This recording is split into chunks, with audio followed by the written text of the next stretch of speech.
Hello दोस्तों, Brajesh Chandra learning channel में आपका स्वागत है। दोस्तों, आधुनिक भारतीय इतिहास पर मैं अपनी अगली प्रस्तुति के साथ आपके समक्ष उपस्थित हूँ।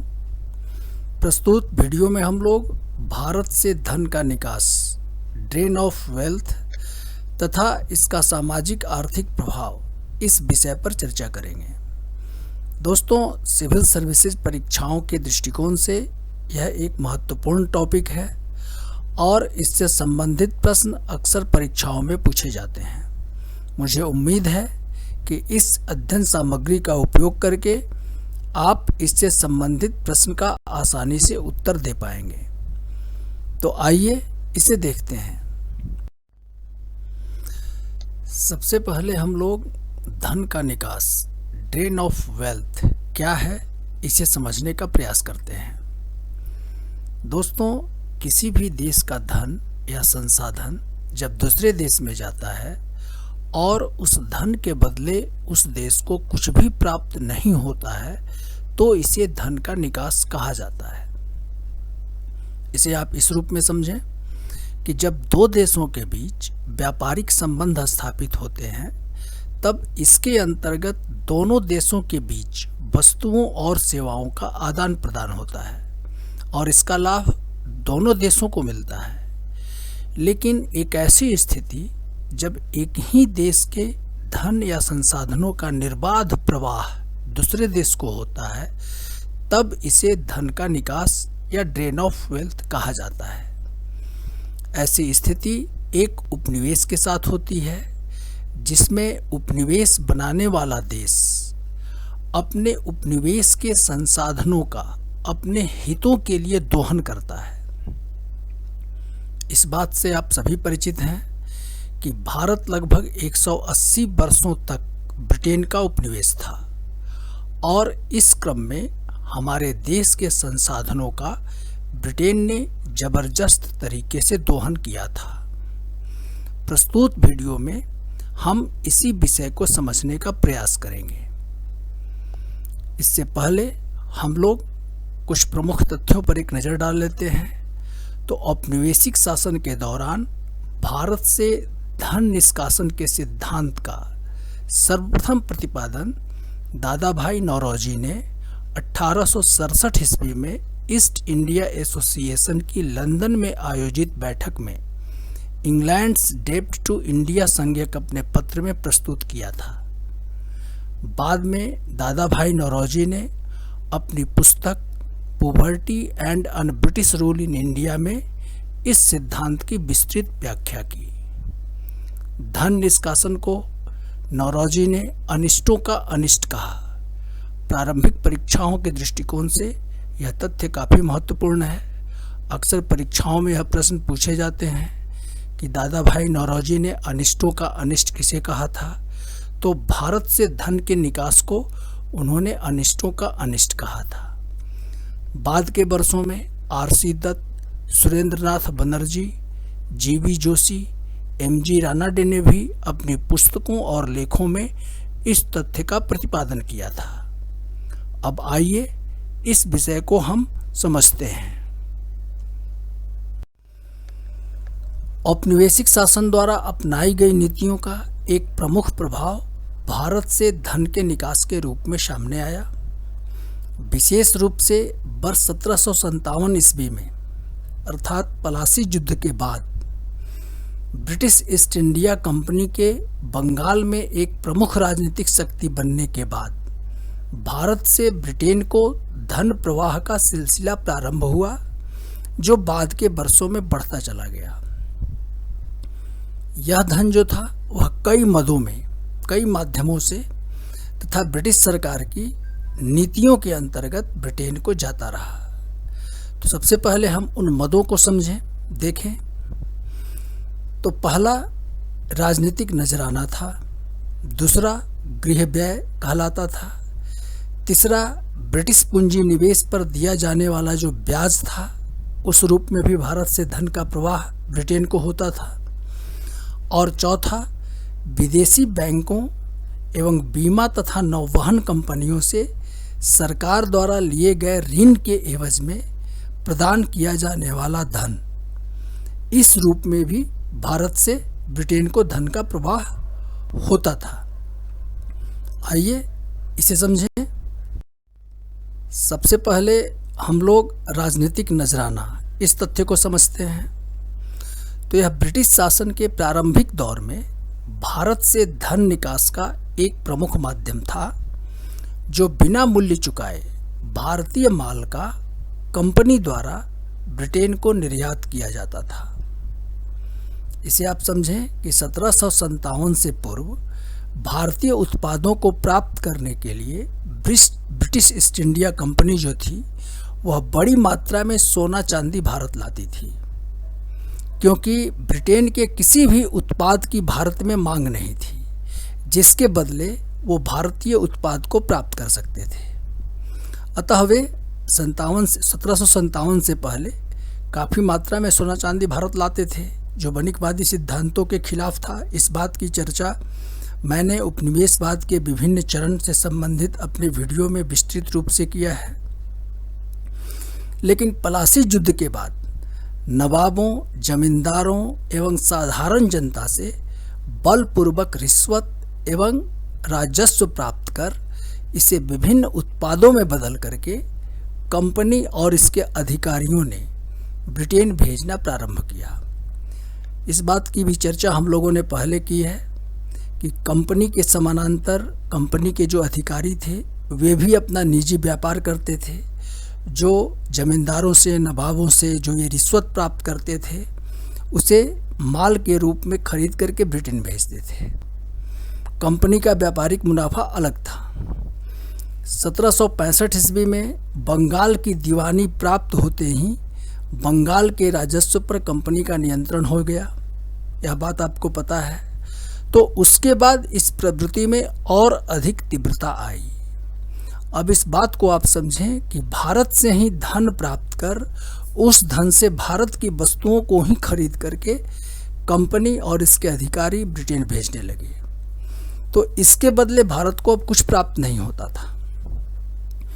एक अनुमान लगाया गया है कि 1765 से 70 के बीच, मतलब कि 5 वर्षों में लगभग 40 लाख पाउंड मूल्य के बराबर धन, जो बंगाल के राजस्व का लगभग 33% था, 33%, वह भारत से इंग्लैंड को भेजा गया। इससे पहले लगभग 60 लाख पाउंड मूल्य का सामान पहले ही भेजा जा चुका था। कंपनी की इन प्राप्तियों में उनका व्यापारिक लाभांश शामिल नहीं था। जैसे जैसे कंपनी का भारत में राजनीतिक विस्तार होता गया, इस मद में धन निकास की मात्रा बढ़ती गई। तो राजनीतिक नजराना इसे इसलिए कहा गया है कि यह कंपनी के राजनीतिक गतिविधियों का परिणाम था। अर्थात जैसे जैसे राजनीतिक विस्तार इनका होता गया कंपनी का, वैसे वैसे राजस्व पर अधिकार होता गया और इसी राजस्व से भारत का ही सामान खरीद करके वे ब्रिटेन भेजने लगे। अब दूसरा प्रमुख मद था गृह व्यय। यह धन निकास का दूसरा प्रमुख माध्यम था। इसके अंतर्गत शामिल व्ययों में कंपनी के नियंत्रक मंडल तथा इससे संबद्ध व्यय एवं 1958 के पश्चात भारत राज्य सचिव एवं इससे संबद्ध व्ययों को रखा जा सकता है। जैसा कि आपको पता है कि 1857 की क्रांति से पहले भारत में कंपनी का शासन था, जो एक नियंत्रक मंडल के अधीन था, और 1858 में का जब अधिनियम लागू हुआ उसके बाद भारत का शासन भारत के राज्य सचिव और इसकी परिषद को सौंप दिया गया था। तो 1858 से पहले नियंत्रक मंडल और जो उससे जुड़े हुए व्यय थे वे, और 1858 के पश्चात भारत का राज्य सचिव और उससे संबद्ध व्ययों को रखा जा सकता है, जो गृह व्यय के अंतर्गत है। इसके अंतर्गत शामिल पदों को हम आगे देखते हैं। तो गृह व्यय के अंतर्गत कंपनी की आय से इसके शेयर धारकों को दिया जाने वाला लाभांश इसमें शामिल था। कंपनी एवं बाद में औपनिवेशिक भारत सरकार द्वारा ब्रिटेन से लिए गए ऋण एवं इन पर दिए जाने वाले ब्याज का भुगतान इसमें शामिल था। प्रशासनिक व्यय के रूप में कंपनी एवं सरकार के सैनिक एवं असैनिक अधिकारियों के वेतन भत्ते जो थे वो समकालीन विश्व में सर्वाधिक थे, इस बात को आप समझ लें। तो इस वेतन भत्ते के रूप में भी काफ़ी धन इनको प्राप्त होता था, भारत का धन। चौथा, लंदन स्थित इंडिया हाउस के संस्थापन एवं प्रचलन पर होने वाला व्यय। पांचवा, ब्रिटिश युद्ध के सचिवालय को दिया जाने वाला धन। और छठा जो था, प्रशासनिक आवश्यकताओं के लिए सरकार द्वारा ब्रिटेन से की जाने वाली खरीद, जो औपनिवेशिक सरकार, भारत की औपनिवेशिक सरकार जो खरीद करती थी, सामानों को खरीदती थी ब्रिटेन से, उसके लिए भी धन भारत से ही जाता था। तो ये धन निकास के विभिन्न मद थे जो गृह व्यय के अंतर्गत शामिल किए जा सकते हैं। आगे बढ़ें। अब हम लोग देखेंगे कि ब्रिटिश पूंजी निवेश पर दिया जाने वाला ब्याज, यह काफ़ी महत्वपूर्ण है, इसे आप समझें कि 1858 के पश्चात ब्रिटिश पूंजी के भारत में निवेश तथा इन पर दिए जाने वाले आकर्षक ब्याज के रूप में भारत से काफ़ी मात्रा में धन का निकास हुआ। यह पूंजी निवेश जो था 2 मदों में सर्वाधिक था। इसमें सरकारी ऋण और भारत में रेलवे के विस्तार में पूंजी निवेश हुआ, और इन दोनों में भी सरकारी ऋण में सर्वाधिक पूंजी निवेश हुआ था, ये आप जान लें। इसके अतिरिक्त जो ब्रिटिश पूंजी थी वह चाय, कॉफ़ी, रबड़ आदि के बागानों में, कोयला खनन में, बैंकिंग आदि क्षेत्रों में भी ब्रिटिश पूंजी निवेशित हुई थी। लेकिन इन निवेशों में भी सर्वाधिक आकर्षक ब्याज जो था वह रेलवे में निवेश पर दिया जाता था, जो 5% था, और समकालीन विश्व में किसी भी बैंक द्वारा देय ब्याज दरों में काफ़ी अधिक था। तो प्रारंभिक परीक्षाओं के दृष्टिकोण से भी ये कुछ महत्वपूर्ण तथ्य हैं, इसे आप ध्यान से देखें कि ब्रिटिश पूंजी निवेश जो हुआ था वह सर्वाधिक सरकारी ऋण के रूप में हुआ था। सरकार जो ऋण लेती थी, औपनिवेशिक भारतीय सरकार जो थी। और दूसरा प्रमुख जो मद था वह भारत में रेलवे के विस्तार में भी ब्रिटिश पूंजी निवेश हुआ था।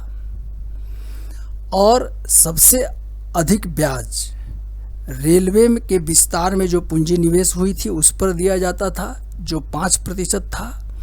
और विश्व की कोई भी बैंक उस समय इतना आकर्षक ब्याज नहीं देती थी। एक अनुमान के अनुसार 2 विश्व युद्धों के बीच, जो प्रथम और द्वितीय विश्व युद्ध हुआ, इसके बीच लगभग 30 से 60 करोड़ रुपए प्रति वर्ष भारत से ब्रिटेन को गए थे। इस तथ्य को आप समझें। आगे बढ़ें।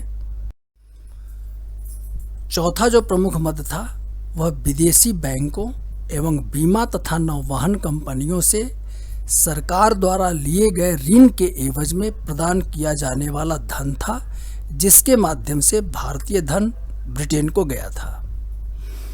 विदेशी बैंकों एवं बीमा तथा नौवहन कंपनियों को प्रारंभ में कंपनी द्वारा एवं बाद में औपनिवेशिक भारतीय सरकार द्वारा इनसे प्राप्त की गई सेवाओं के बदले करोड़ों रुपए ब्रिटेन गए थे। इस प्रकार स्पष्ट है कि विभिन्न स्रोतों के माध्यम से भारत का धन इंग्लैंड गया। भारत से निष्कासित राशि की मात्रा के संबंध में अलग अलग आंकड़े प्रस्तुत किए गए हैं, लेकिन मोटे तौर पर यह अनुमान लगाया गया है। इस तथ्य को आप जरा सावधानी से देखें कि 1800 ईस्वी के लगभग ब्रिटेन अपने कृषि एवं उद्योगों में कुल औपनिवेशिक आय का, ब्रिटेन के जितने भी उपनिवेशों से उसे जो आय प्राप्त होती थी उस कुल औपनिवेशिक आय का 7% हिस्सा निवेश करता था, जिसमें से 2% हिस्सा भारतीय उपनिवेश से प्राप्त होता था। और यह जो 2% हिस्सा था वह भारत के राष्ट्रीय आय का लगभग 9% भाग था। तो आप समझ लें कि भारत से कितनी संपदा ब्रिटेन को जा रही थी 1800 ईस्वी के लगभग, जो बाद के वर्षों में काफ़ी बढ़ गई थी। आगे बढ़ें। इस प्रकार ब्रिटेन के औद्योगिकीकरण में भारतीय धन का एक महत्वपूर्ण हिस्सा लगा था। इस संदर्भ में जॉन सुल्विन है, उन्होंने एक टिप्पणी, एक कमेंट दिया है जो काफ़ी महत्वपूर्ण है, कि उन्होंने कहा है कि हमारी प्रणाली स्पंज के समान कार्य करती है, जो गंगा के मुहाने से जल सोख कर टेम्स के मुहाने पर निचोड़ती है। यह महत्वपूर्ण कथन है, यह भी प्रारंभिक परीक्षाओं के दृष्टिकोण से महत्वपूर्ण है। तो इस प्रकार भारतीय धन ब्रिटेन को गया। अब हम लोग भारत से धन निकास का जो कुप्रभाव पड़ा भारत पर, भारतीय अर्थव्यवस्था और समाज पर, उसे हम लोग देखते हैं। सबसे पहले हम लोग भारतीय अर्थव्यवस्था पर इसके कुप्रभाव पर दृष्टि डालें तो भारत के इस आर्थिक दोहन का गहरा कुप्रभाव भारतीय अर्थव्यवस्था एवं इसके सामाजिक जीवन पर पड़ा। एक तरफ इंग्लैंड के औद्योगिक विकास, जैसा कि हम लोगों ने पहले चर्चा किया कि इंग्लैंड के औद्योगिक विकास एवं इसकी समृद्धि में इस आर्थिक दोहन की महत्वपूर्ण भूमिका थी। जैसा कि पहले चर्चा किया गया कि 1800 ईस्वी के लगभग ब्रिटेन अपने कृषि एवं उद्योगों में कुल औपनिवेशिक आय का 7% हिस्सा निवेश करता था, जिसमें से 2% हिस्सा भारतीय उपनिवेश से प्राप्त होता था और यह 2% हिस्सा भारत के राष्ट्रीय आय का लगभग 9% भाग था। दूसरी तरफ भारत के लिए अनिष्टकारी साबित हुआ। अंग्रेजों से पूर्व जितने भी आक्रमणकारी भारत आए, उन्होंने यहाँ का धन लूटकर उसे यहीं खर्च किया, परंतु अंग्रेज इसे बाहर ले गए। और सबसे बड़ी बात यह है कि भारत से जो भी धन बाहर जाता था उसका कोई प्रतिफल भारत को नहीं मिलता था। जैसे इसे हम देखें कि राजनीतिक नजराने के रूप में भारतीय धन से ही वस्तुएं खरीदकर कंपनी इसे इंग्लैंड भेज देती थी, जैसा कि हम लोगों ने पहले चर्चा किया। इसी प्रकार आरंभ में कंपनी एवं तदनंतर औपनिवेशिक भारतीय सरकार द्वारा ब्रिटेन से लिए गए ऋण का उपयोग साम्राज्यवादी युद्धों को लड़ने के लिए किया गया और अन्य औपनिवेशिक हितों की पूर्ति में इसका किया गया, जो ऋण लेती थी औपनिवेशिक भारतीय सरकार।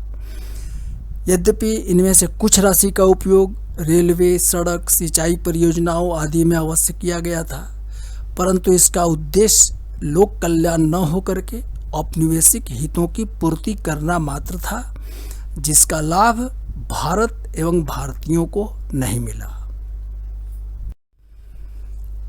वस्तुतः भारत से जो धन ब्रिटेन को जाता था वही धन ऋण के रूप में भारत को प्रदान किया जाता था तथा पुनः इस पर उच्च ब्याज दर से भारतीय धन इंग्लैंड पहुंचाया जाता था।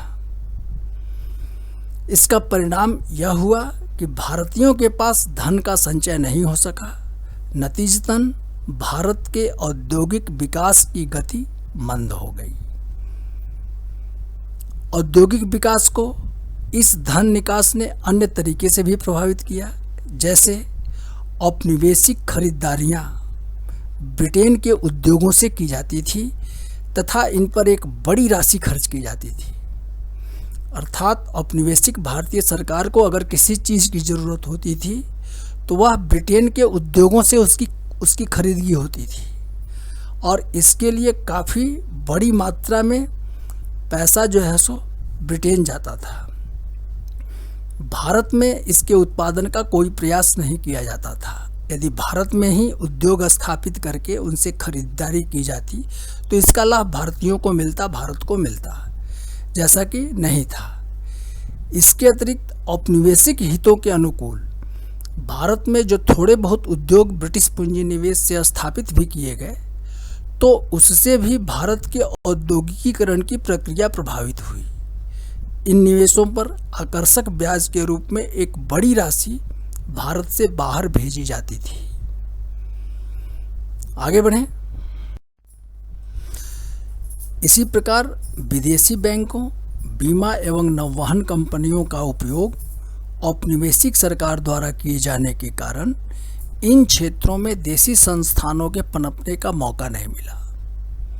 उल्लेखनीय है कि इनसे प्राप्त सेवाओं के एवज में करोड़ों रुपए इन्हें प्रदान किए जाते थे।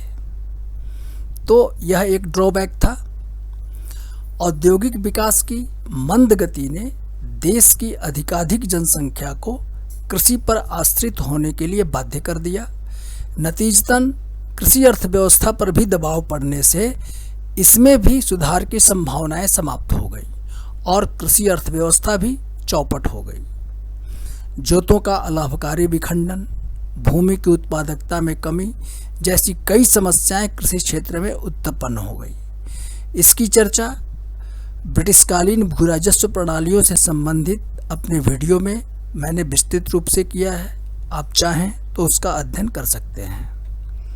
आगे बढ़ें। इस धन निकास के कारण भारत का सामाजिक जीवन भी प्रतिकूलता से प्रभावित हुआ। मंद औद्योगिक विकास एवं पिछड़ी कृषि अर्थव्यवस्था ने भारतीयों में दरिद्रता, भूखमरी, ग्रामीण ऋणग्रस्तता जैसी समस्याओं को जन्म दिया। अकाल के दिनों में इसकी भयंकरता और अधिक बढ़ जाती थी। ग्रामीण ऋणग्रस्तता से संबंधित एक अध्ययन सामग्री मैं अलग से आपके समक्ष प्रस्तुत करूंगा। तो इस प्रकार स्पष्ट है कि भारत से धन के निकास ने भारत को प्रत्येक दृष्टिकोण से प्रभावित किया। जो धन विभिन्न माध्यमों से देश से बाहर जाता था, यदि भारत सरकार चाहती तो उसका उपयोग कर देश में भी औद्योगिक विकास कर सकती थी, लेकिन ऐसा नहीं हुआ। दोस्तों, इस वीडियो में बस इतना ही। मुझे उम्मीद है कि परीक्षाओं में पूछे जाने वाले प्रश्नों का उत्तर इस अध्ययन सामग्री का उपयोग करके आप आसानी से दे पाएंगे। दोस्तों, यदि मेरी यह प्रस्तुति आपको उपयोगी लगी है तो कृपया मेरे इस वीडियो को लाइक करें, और यदि अभी तक आपने मेरे इस चैनल को सब्सक्राइब नहीं किया है तो इसे सब्सक्राइब अवश्य करें। Thank you.